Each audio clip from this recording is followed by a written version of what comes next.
And I am your host, Nada Milkovich, here at KZSC Santa Cruz, the greatest college radio station in the world. Adam Lipsky is here in the studio right now. Adam, thank you so much for coming up. Oh, it's a pleasure, Nada. Thank you. Adam Lipsky, he's here to talk about the upcoming presentations by Ouroboros Shadow Pictures called Vasilisa. This is a Baba Yaga inspired story. Would you mind just giving us a little synopsis of the classic Baba Yaga story? Yeah. The one in particular that we're basing this off of is where Vasilisa, this young girl, her parents die, and her father before he dies, marries an evil stepmother, and the stepmother sends her into the woods to Baba Yaga's house to get a flame. Vasilisa fears for her life and thinks she's going to be eaten.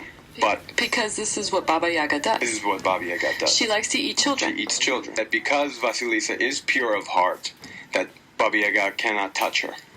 And she gets away and she goes home. And the way we are bringing this story is that over the course of the show, they're coming together and both are becoming one. On the one hand, Vasilisa is becoming less good, less so pure, and the witch is becoming less evil in this way. And they're both coming together and really becoming the same person.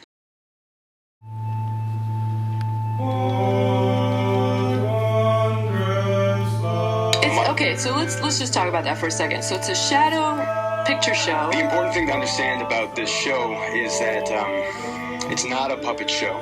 That we've been calling it a shadow picture show because it has much more likeness to film.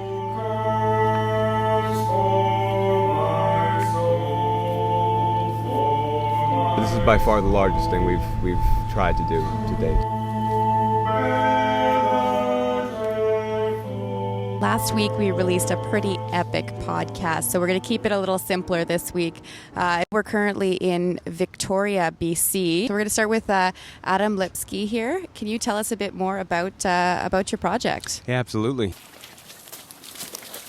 All this is yours.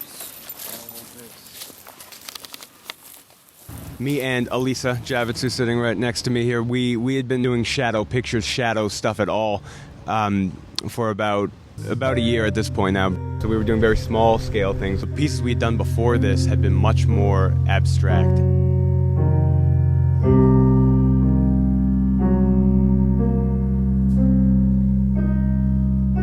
And as far as this set, is this something that you guys put together once you arrived here in Victoria? Yeah, we traveled here with all the gear, so this has all been designed to travel with us. So it's the screen is 10 feet tall, 20 feet wide, and then there's a similar rig in the back is 2 poles that have a rope going across them, which are used to hold up a lot of the shadow props. Then I run around with a bunch of lights navigating around the props and the dancers.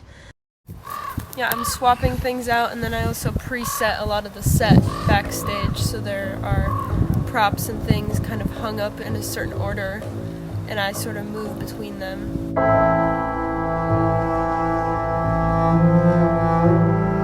April, May, June, July, August, 5 months. 5 months. We'd had the idea before that, but we only started trying to get our rehearsals together. I think we were rehearsing in March. Maybe in March, but just barely. We'd all worked together in separate shapes, different forms before. I'd worked with Marley in dance before. I'd worked with Adam in music before. it started that we got everyone together, and we were kind of like, we had the idea together, but we didn't have the structure or the script together. If they could see you must be satisfied. The season is burning. Sounds good coming out of here. I just wondered. Yeah. The music element, live music, myself and Max Judelson right here, he is a upright bass player, and I do keyboards. These two ladies right next to me, Marley and Courtney, they are dancers, and it's a large part of the piece we have going now. They're kind of the central part, and the characters. Right, this is our first time working with dancers at all. We would say, give them points of emotion or storytelling that we wanted to sort of come across and they would run with that. And so we started working the piece out just by having like workshop brief practice sessions over at the San Francisco Dance Conservatory. And we would bring our whole rig over there and just kind of throw ideas out.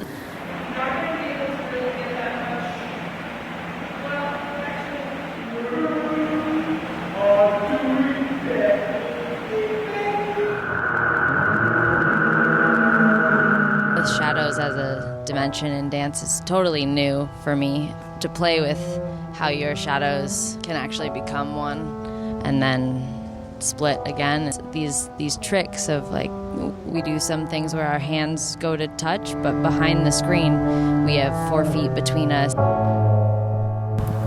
And I think the forest having the effect of actual plant material and the dancers being mixed up in it. And the music is, for those segments, is I think some of the strongest as far as melding well together.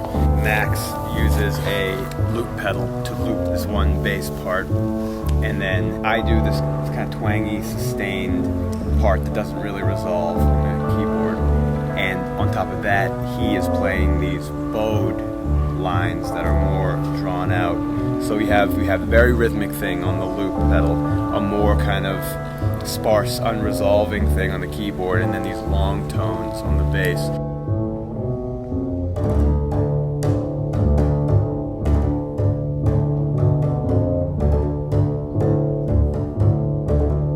There's a lot of variety in the material. I think people expect it to be a cutout cardboard puppet.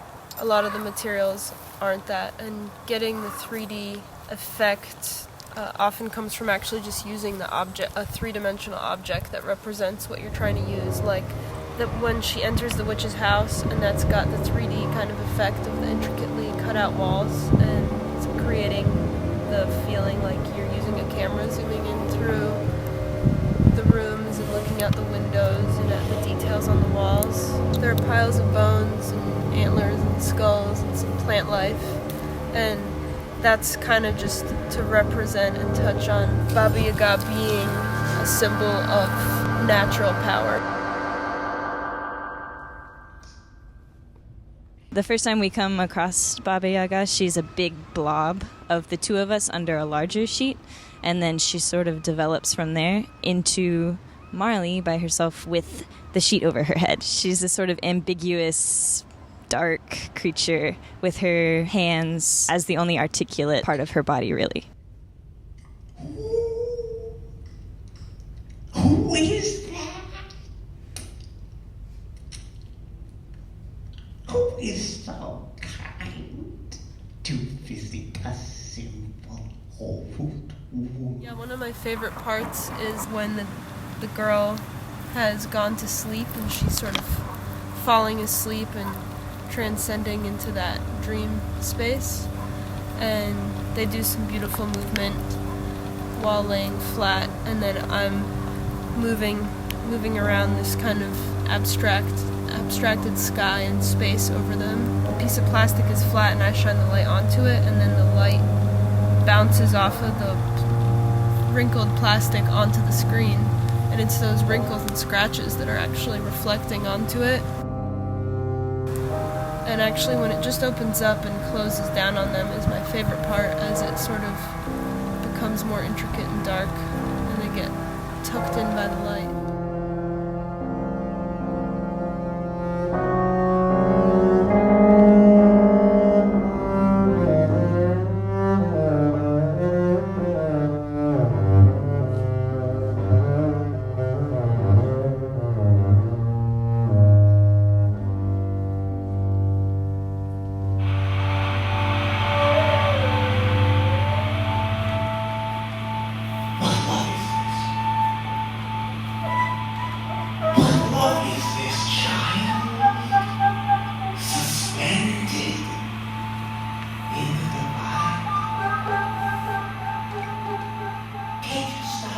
This looks beautiful. The images that I've seen are beautiful, and I want to thank you for coming up. Thank you so much.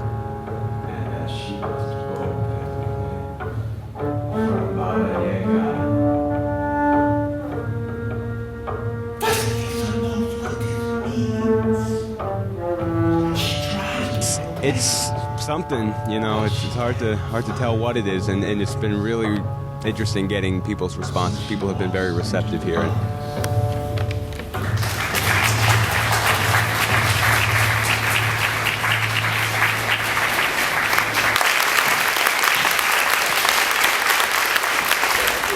Hopefully, thank you so much for coming, and hopefully,